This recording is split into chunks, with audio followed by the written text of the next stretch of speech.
Good evening and welcome to my paranormal stories by candlelight. This evening I want to tell you some of the small happenings in the two houses that we owned in California. And of course the first Philip story about the computer happened in that house. So that was really the biggest thing that I remember. This house that we bought, we had lived next door to, and there was a lot of turmoil in this house. The man who owned it and sold it to us, he had apparently had a drug addiction, and he was prone to fits of rage and all these things, and he had kids, and so he didn't live there very long before he decided to stop doing drugs, and he found a lady, and he decided to sell his house, and I think he moved to Indiana. So he did, and we bought this house from him, and it was a really good deal because the house was kind of a mess, and he had created all this stonework in the front yards with beach rocks, and there was a pile of dirt in the driveway, and so we sort of got a good deal on that house, and over time cleaned it up and redid the driveway and painted and made some alterations to the inside of it and made it much more livable for us.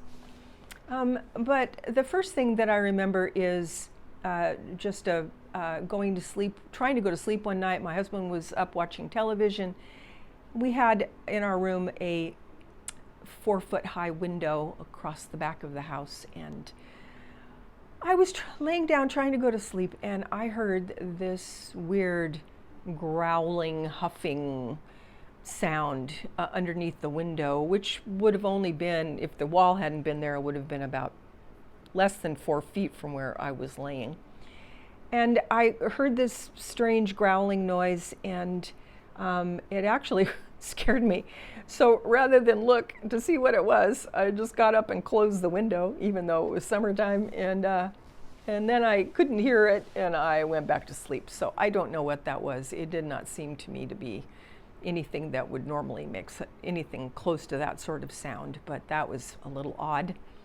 And then, of course, that's the house where I finally banished the ghost spiders, and I would get up in the middle of the night to go get my kids, and other than the ghost spiders, I never really saw much there. But my oldest daughter was scared to be in her room by herself. She didn't have good energy. And she would go get her little sister and bring her in so that her sister would sleep with her so she would feel less scared. And there was a time when she had a radio in her room. It did not have batteries in it. And she decided it came on by itself, and she decided to unplug it. And she unplugged it, and it continued to play. She called me in, "Mom, unplugged, look, here's the plug." It's still playing. And then it turned off. But it played like that for over a minute, so that was very strange. And then my son, we bought him a 26-inch stuffed Barney the dinosaur toy doll, which was very cute and said very positive things like super de duper and I'm glad to see you, and that was all fine, except that, of course, my son played with it for a while, and then it lost its interest, and he lost his interest, and so it just sat on his bed, and no one touched it, and he didn't play with it.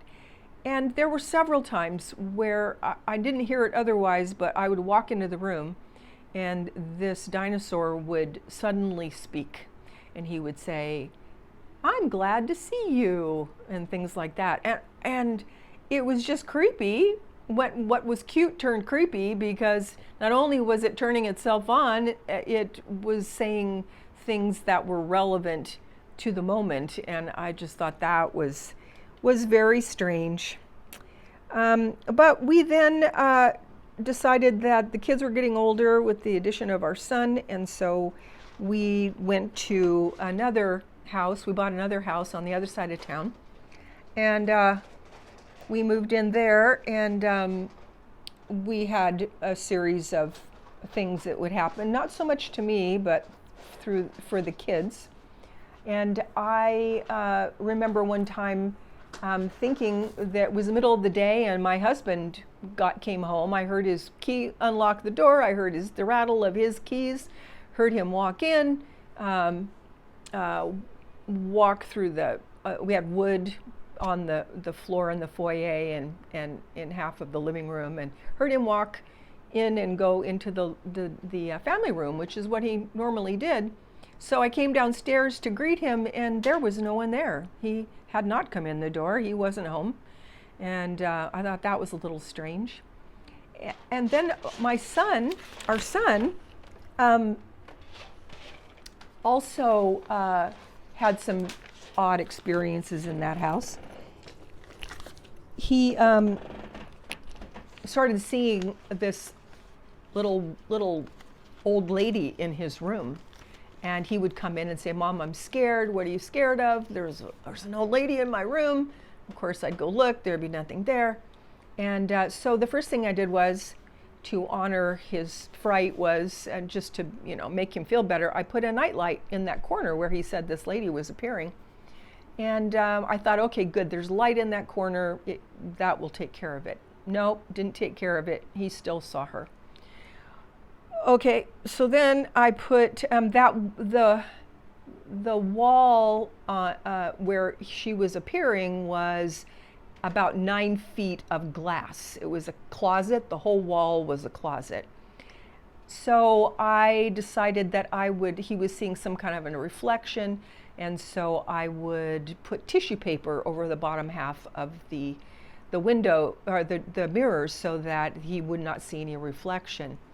And so that would take care of it. And he said, "No, can still see her. She just stands there."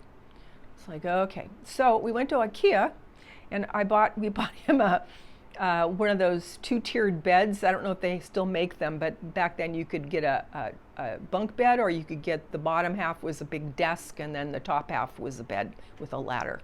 So we got him that and took his old single bed out, and so now he could climb up into this bed, which doubled as a desk, and that solved the problem. But he saw her for a long time, and so then I looked it up on the internet, and apparently that's called an old hag, and those do appear to people, and apparently appeared to my son. And then my older daughter one night woke up, and she watched a shadow man walk into her room. And she said, and shadow people, and I did not know about shadow people at this time, neither did she. But then we started researching it and found that these shadow people are darker than the darkness, and you can see them even though it's dark, and that at the time, really, I don't think there's not any consensus about what they are, but that really upset her. And she said what upset her the most about it was that when she looked and saw him and reacted, he reacted. When he saw her see him, he left. So those are the things that really freak you out. It's not just that you're seeing something, it's that it's acting and reacting to you, and that makes it even that much more creepy. And then we did live in a rental for 6 months after we sold that house on our way back east, and my daughter did continue to see those shadow people, and she did continue to see them in other houses and other situations for quite a while. And eventually they did leave. But in one instance, by that time we had phones, and she sent me a picture of, not a picture that she deliberately took, but her phone had taken a picture of a shadow person, and it was on her phone. So this was something that was really wanted her attention, and I don't think it was very good. But eventually, fortunately, those disappeared. But those were some creepy things that happened in California, and in the 2 houses that we've owned in Ohio, there are things that happen too, and I will tell you about those in my next video. So have a good evening, And please like and share, and come back for the next video, and I will tell you more. Thank you. Good evening. Good night.